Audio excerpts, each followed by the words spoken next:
For today's video, we're going to take a look at the new home base status report. Alright, so the first thing they said is home base is back to share what's coming this week and next to Fortnite Save the World. Friendly reminder to all home base heroes, the Mount Meadows Venture Season and its event store content will conclude on April 3rd. So you're going to want to get to level 50 in the Venture Zone. And you're also going to want to complete your Valor and no dancing quest lines before then. The next thing they went over were some of the changes they made to crowd control. And it says here, recruits, I am once again updating you on where we stand with our crowd controlling effects. After some rigorous training, hero abilities and weapons no longer add to that crowd control counter mentioned in the last report. It seems traps are the only thing that adds to the counter and makes them immune. Feel free to knock them, shock them, and send them flying before they get to your tunnels. One thing to note, commanders, if the Husk gain that immunity from the traps, then our hero abilities and weapons will also cease to control them. A good mixture of shooting and trapping is key. I'll keep an eye out for how commanders fare in the field after these changes. Major Oswald. Okay, so to sum things up, hero abilities will no longer add to the immune counter. So you can use your decoy more than 5 times if you want to, and it can still have an effect on Husk. The only time your abilities and weapons won't have an effect is if they already reached the limit from going through your traps. So let's say, for example, if they go over your floor freeze trap 5 times, then the traps are no longer going to have an effect on them, and your abilities and weapons will no longer have an effect. But if they become immune because they've been affected by your traps at least 5 times, then your weapons and abilities will no longer have any effect. The main change being that abilities and weapons no longer add to that immune counter. Only traps will. So I think that pretty much sums up what they were trying to say here. I'm going to go ahead and double check this. Let's go ahead and use our decoy 5 times and make sure it works. That's number 2. And again, I just want to make sure that they don't add to the counter. Last week, if I would have tried this, then they would have ignored the decoy after our 5th attempt. This week, they shouldn't be able to ignore it because I haven't put any traps down. Anyways, there's number 3. Here's the 4th one. Here's the 5th one. And here's the 6th one.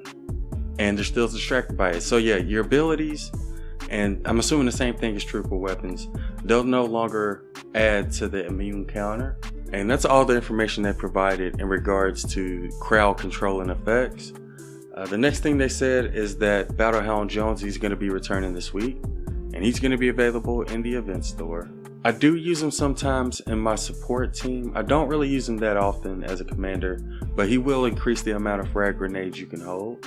And they didn't say when he's going to be available in the event store, but I assume it's going to be sometime this week. The shortcut simulation for Wargames is also going to be returning this week. It says teleporting husks are adorable, but their elements not so much. Strange doors appear near the enemy spawners. When husks get near one of these doors, they are teleported to one of the exit doors closer to your fort. Beware, husks that travel through these doors gain elemental effects. So you should be able to earn the shortcut banner this week.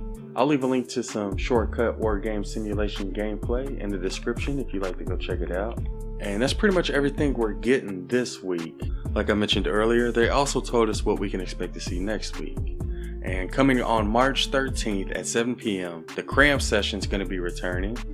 And it says here, level up and evolve your favorite items during the Cram Session mini event. For the duration of the event, mini boss mission alerts will drop additional XP, evolution material, reperk, or perk up rewards instead of 1. So all of these mini boss alert missions are going to give additional XP, evolution materials, and perk up and reperk. Once the Cram Session starts, mini boss mission alerts will continue to drop tickets, and there's going to be 4 series of quests, so it sounds similar to the last one.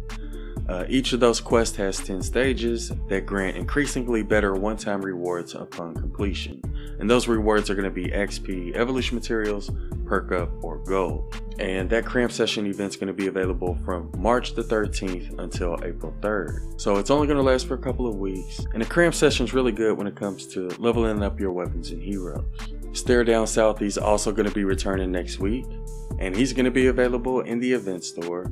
And I would recommend getting him because I do use him sometimes when I'm using a Teddy loadout. Sometimes I'll put him in my support team, but basically his ability allows your Teddy to fire lasers from its eyes. And the Meltdown Wargame simulation is also going to be returning next week. And it says your storm shield has gone critical and is emitting a growing radiation field. From what we hear, radiation is unpleasant and causes visibility issues while in direct contact. See you in the field, commanders. And we've uploaded gameplay of that simulation as well, so I'll also leave a link to some gameplay of that in the description as well. Alright, so they still haven't fixed Val's perks yet. As you can tell, with the old Val, she had some really good melee perks, but with this new one, we still don't have any perks for her. So hopefully they'll fix that with the next update. So yeah, we're not really getting anything new over the next couple of weeks. We just got some changes to crowd control and effects. Let me know what y'all think about the changes they made in the comments below. I hope y'all found the video useful, and thanks for watching.